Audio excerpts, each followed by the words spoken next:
Welcome back and prepare to be bedazzled, because today I'm going to be shedding light on why working most real private sector employee jobs based on voluntary demand will never provide a person with enough money to be able to afford to attain an extremely low standard of living. So why does this happen to be the case, you may ask? Without further ado, without further delay, without further procrastination, allow me to demystify that answer to that inquiry right here, right now. Lamentably, much to my dismay, much to my consternation, much to my chagrin, much to my grief, much to my agony, much to my agitation, and much to my irritation, most real private sector employee jobs based on voluntary demand are often deemed to be dead-end, highly time-depleting, debilitating, minimum wage, dispiriting, unfulfilling, undesirable, harrowing, distressful, really wretched, ineffably agonizing jobs that not only dispossess an employee out of almost over sacrosanct time, but that also do not furnish him with anything close to even one-fourth of a subsistence wage for affording housing. Furthermore, most real private sector employers do not offer any benefits nor any pensions to the real private sector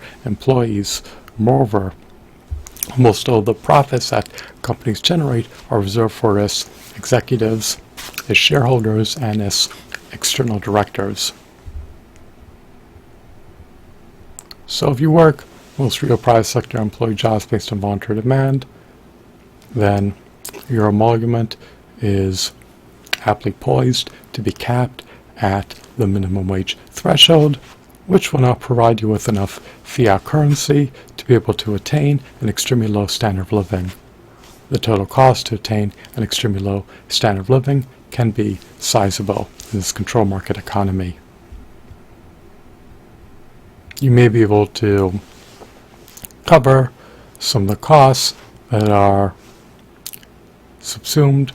under the attainment of an extremely low standard of living if you work most real private sector employee jobs based on voluntary demand. But when you account for all the costs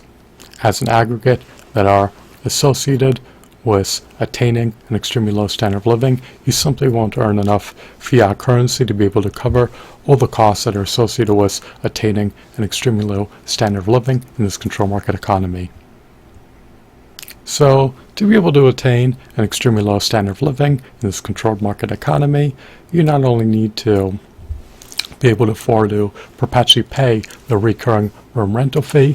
and be able to afford to not only purchase a vehicle, but you also need to be able to afford to purchase functional vehicle parts, as well as incessantly purchase food, as well as incessantly purchase fuel, as well as incessantly purchase oil. Furthermore, in addition to the aforementioned expenses,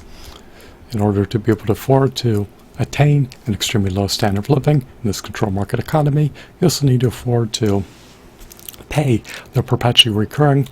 exorbitant auto insurance premium, as well as pay the perpetually recurring driver's license renewal fee, as well as perpetually pay the perpetually recurring exorbitant vehicle registration fee, as well as perpetually pay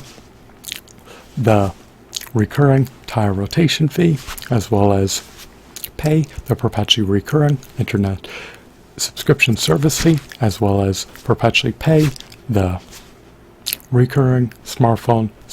subscription service fee. So if your only source of revenue is derived from working most real private sector employee jobs based on voluntary demand, it's simply not going to provide you with enough emolument to be able to afford to attain an extremely low standard of living in this controlled market economy, which can be a massive total cost to be able to pay. So I hope that you deem this video to be riveting, captivating, mesmerizing, insightful, engrossing, intriguing, amusing, informative, and enthralling. I hope that you're entrenched in the unalloyed epicness. Thanks for watching. Have a blissful day. Goodbye.